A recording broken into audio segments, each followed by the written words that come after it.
Thank you. Good morning, everyone. Beautiful day in the city of Tampa, isn't it?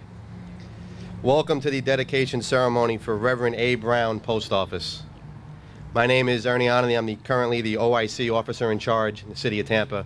Very honored and privileged to be here today and be the master of ceremonies for this great event. It's a great day for Tampa. It's a great day to see such a wonderful crowd of folks coming out here to honor Reverend Brown. We've got several dignitaries in the audience today participating in this very special occasion. We'll be bringing them up individually to speak as we go through the program today. Very honored to have them here as well.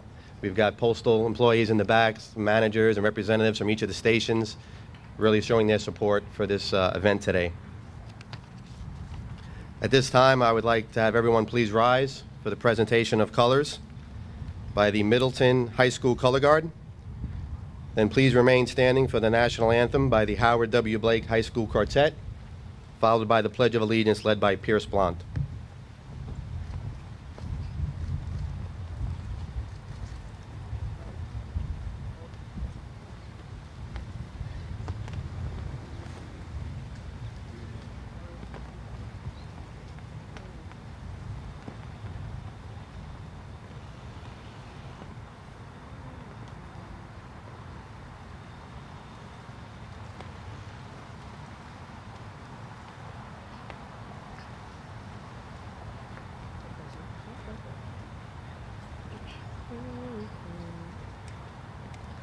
Oh, say, can you see by the dawn's early light what so proudly we hailed at the twilight's last gleaming, whose bright stripes and bright stars through the perilous fight, o'er the ramparts we watch, were so gallantly streaming, and the rockets regular, the bombs bursting in air, gave proof to the night that our flag was still there. Oh, say does that star-spangled banner yet wave o'er the land of the free and the home of the brave.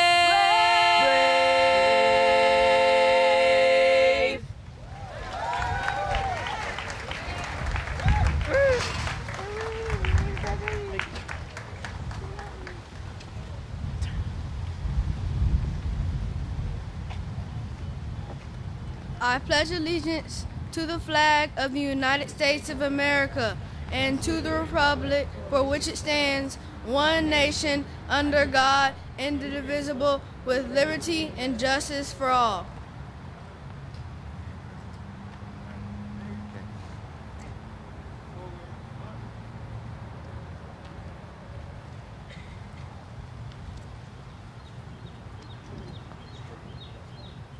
You may be seated. Thank you. Thank you to the high school choir, the color guard, the Howard W. Blake High School Quartet, and Pierce Blount. Give them a nice round of applause. Great job. I now would like to bring up Reverend Evan Burrows from the First Baptist Church of College Hill to give us our invocation this morning. Shall we pray?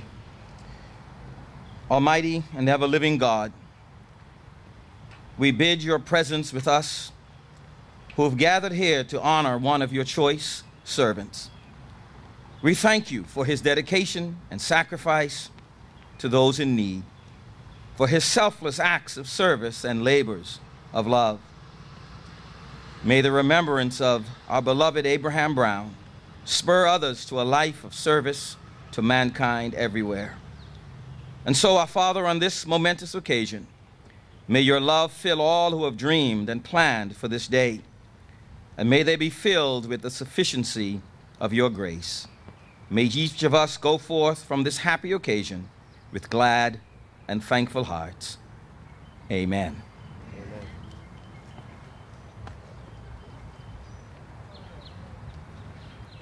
Thank you, Reverend Burrows. I want to give you all a little bit of information about this building here to my left and your right. This building was constructed in 1997 and quickly became part of this Tampa community. As you know, the post office is just more than a building. For our customers, it's a place that connects family, loved ones, friends, cards, letters, packages, binds communities together. We have just under 50 dedicated employees at this location, and from this office, mail is delivered to over 16,000 homes in this community and businesses. For our Postal Service employees, this is second home. We are very honored today to have this dedication honoring Reverend A. Brown. It's more than just a building, it's part of the community, and now with his name affixed, it becomes even more part of the community. We owe someone a great deal of thanks for making this possible. Our first speaker introduced the bill that made today possible. It's my pleasure to introduce the Honorable Kathy Castor, United States House of Representatives, 14th District from the great state of Florida.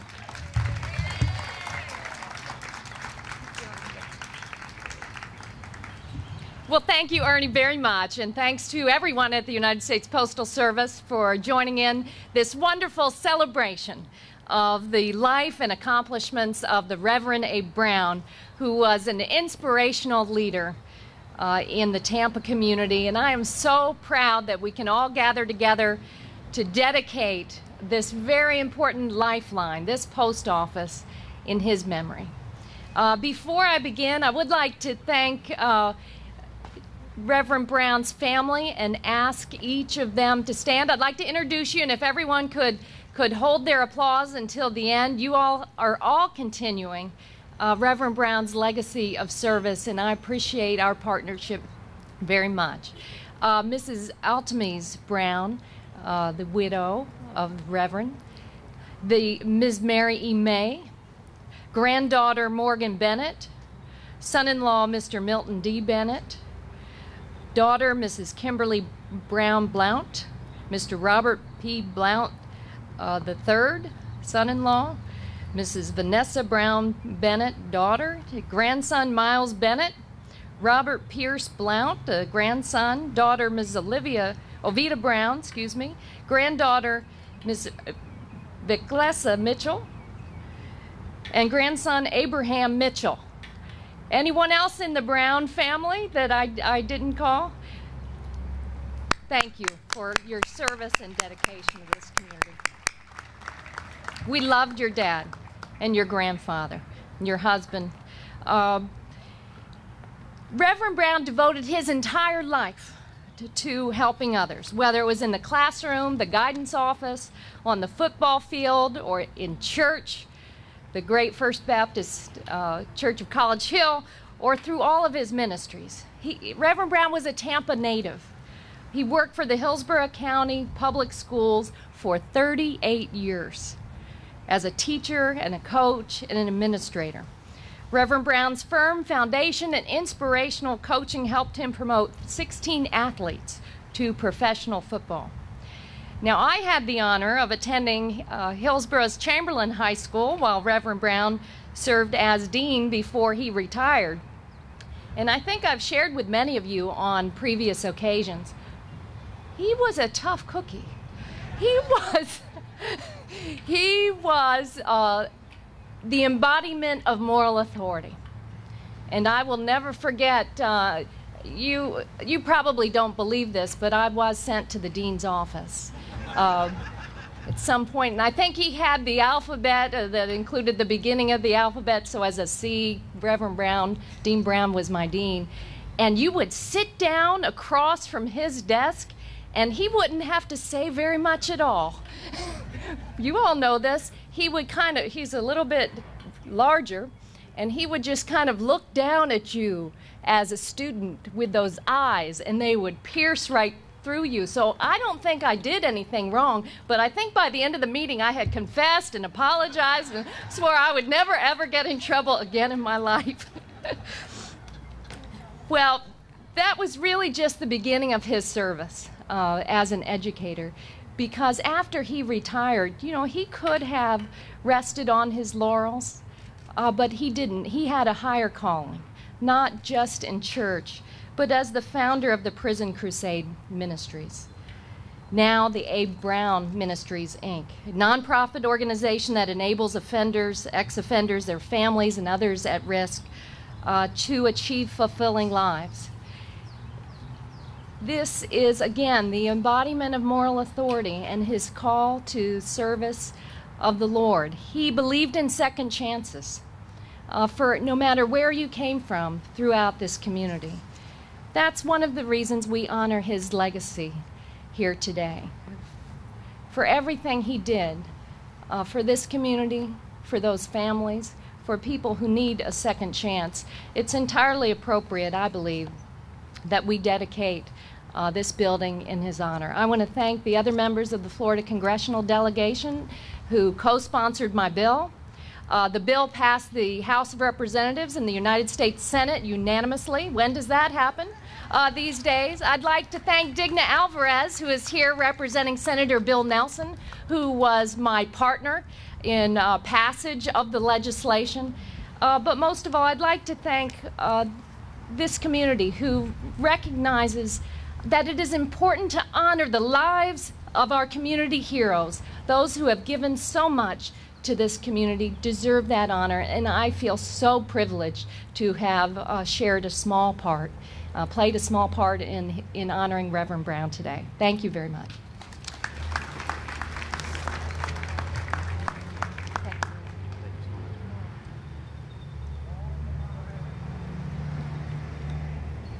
Thank you, Ms. Castor, for that. It's now my pleasure to introduce the Honorable Bob Buckhorn, Mayor of this great city of Tampa.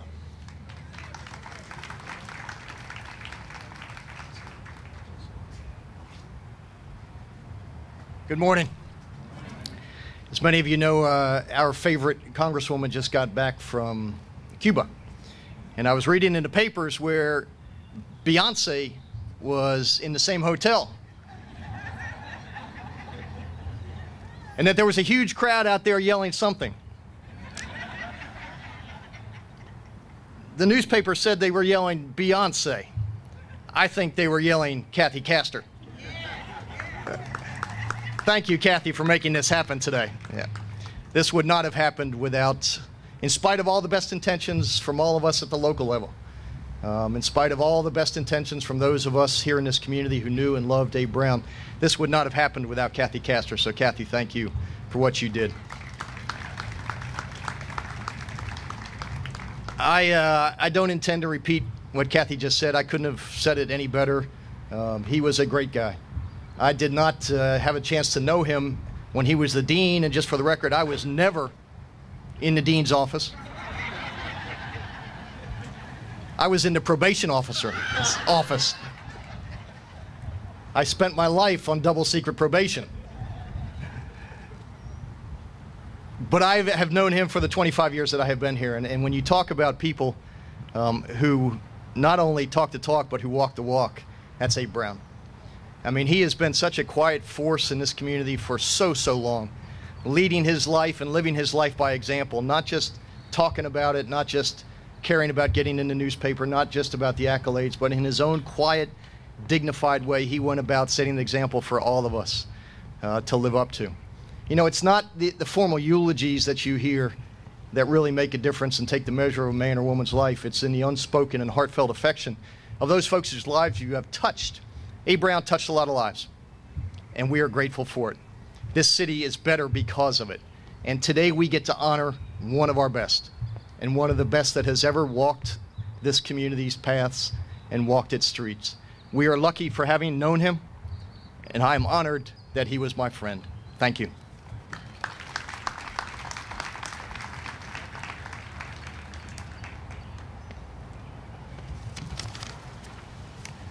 Thank you, Mayor Buckhorn. Now I'd like to introduce and bring up to say a few words Councilwoman Yovan Yoli Capin.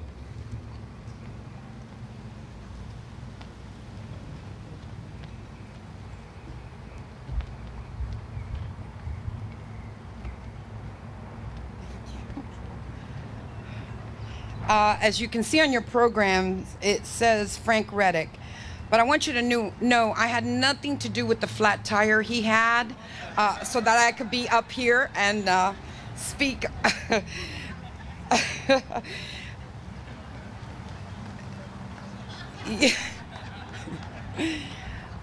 I was looking at this program, and his words that down here, the quote, "Be a giver, not a taker. Live and lead by example." What an example. A native son of Tampa. You know, a force to be reckoned with. A hero, a mentor, a teacher, coach, Pastor Abe. We are all so proud to be part of this, to be part of this community that he that he helped to form and shape, and all the people he helped. We are a better city, as the mayor said, because of him. And I want to thank you, Congresswoman Castor and Mayor Buckhorn, for the words that you have shared with all of us.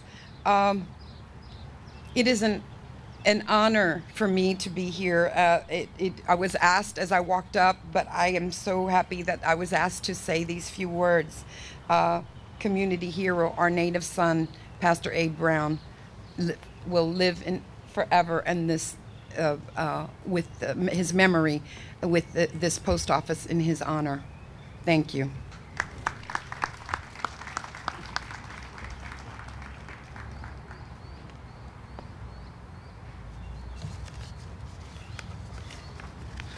Thank you. Okay, please join me in welcoming Robert Blount, President of A. Brown Ministries.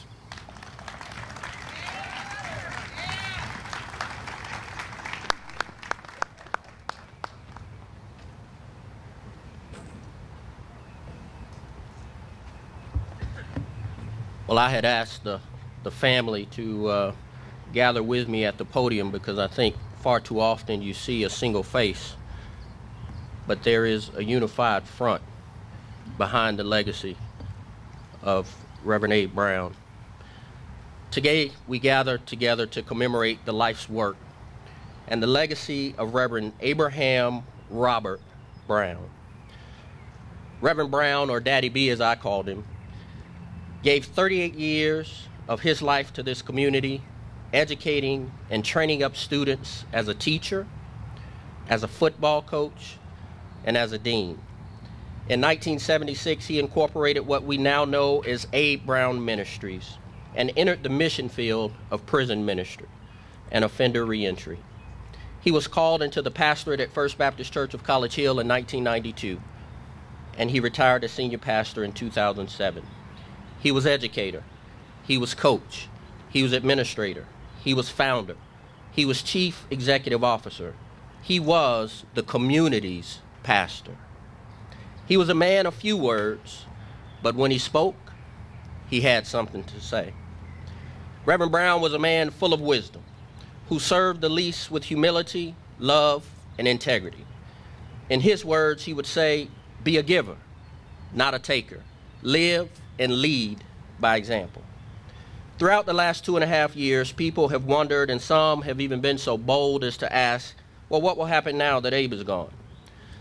I stand before you today to say neither the Abe Brown family nor Abe Brown Ministries are discouraged by his death, but we are all the more encouraged by his life.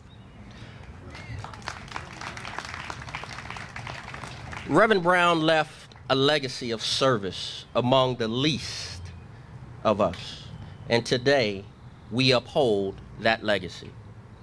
In addition to the core services like crusades into prisons, transporting families to visit their incarcerated loved ones, distributing food to food insecure households, we are connecting children with their incarcerated mothers through live video visitation.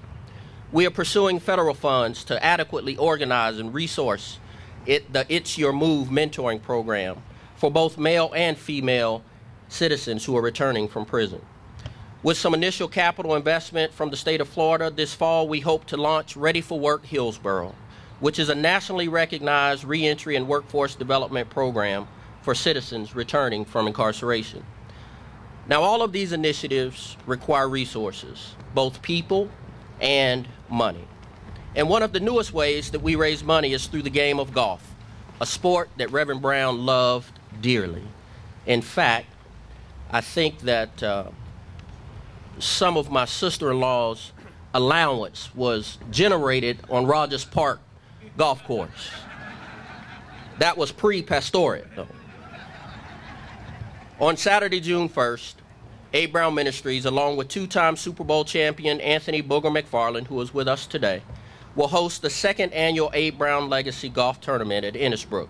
And you can learn more about the tournament and the pre-tournament reception by visiting the ministry's display table or by asking Mr. Booger McFarland himself. My prayer is that you can see that the Brown family and that Abe Brown Ministries aren't just surviving since 9/11/2010, but we are thriving and carrying on the Brown legacy.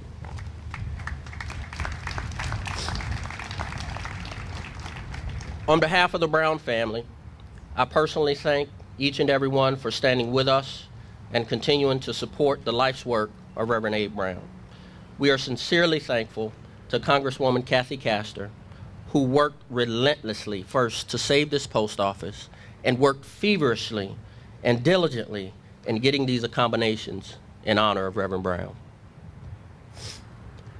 I know that U.S. Senator Bill Nelson assisted in this effort, as did other state and local elected officials. We extend our gratitude to the U.S. Postal Service, especially the local staff, for working with us towards this momentous occasion. To all of you who made this day possible, thank you. Now, in closing, I want to address the elephant under the tent. Many of you have asked whether Reverend Brown's name is going to be plastered on the side of this beautiful building. And the answer to that question is no. There are some strict federal guidelines with regard to putting names or individuals' names on postal buildings. But instead, we have received approval to erect a bust of Reverend Brown that will rest underneath the flagpole behind me. There is a rendering of the bust positioned at the marked location. That's the thing that keeps blowing over, by the way. He wouldn't want that. So I guess he's just going to sit in the wind to just blow it away. But this bust must be fully funded by the Brown family and through community support. So today we begin our fundraising campaign for the Live the Brown Legacy bust. And if you would like to make a donation today or pledge a donation toward the Live the Brown Legacy bust, you can see Miss Evangeline Best. She's raising her hand up here. She's our sales lady. Or you can see Dr. Thelma Daniels, who is seated behind me at the table. You can also see any member of Abe Brown Ministry staff, and we'll be more than happy to assist you. I just want to say thank you again, Congresswoman Castor. We are indeed grateful. We are honored. And to all of you, God bless each and every one of you. God bless this great country of the United States of America, and long live the Brown legacy.